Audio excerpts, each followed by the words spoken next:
Hindi naman talaga kami close ng pamilya ko.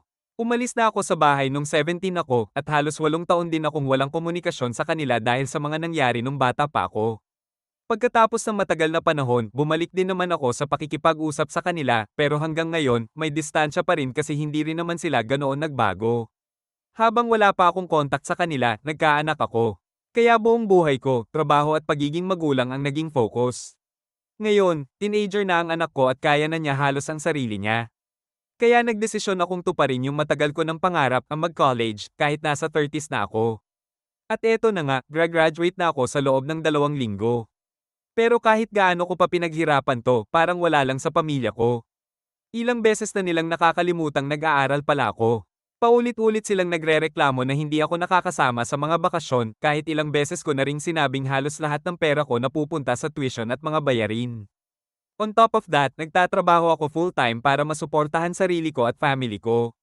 Habang sabay na pumapasok sa isang unpaid internship. So kahit gusto ko, wala talaga akong panahon o pera para sumama. Sinabi ko sa kanila noong ilang buwan na lang graduation ko. Pero ang nangyari, bigla na lang lumihis yung usapan. Si ate biglang nagkwento tungkol sa master's degree niya at yung best friend niya na may published book na.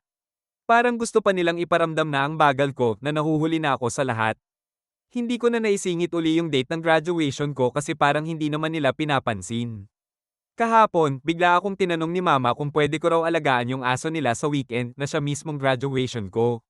Sinabi ko na hindi pwede kasi yun nga ang araw ng graduation. Bigla silang nagtampo. Sabi nila, dapat daw sinabi ko agad. Sinabi pa mismo na hindi na sana siya aalis kung alam lang niya. Pero ang totoo, sinabi ko naman dati.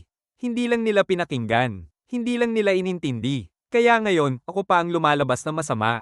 Ako pa yung parang walang konsiderasyon. Okay lang ba talaga kung hindi ko sila inimbita formally kahit halatang hindi naman sila interesado sa simula pa lang?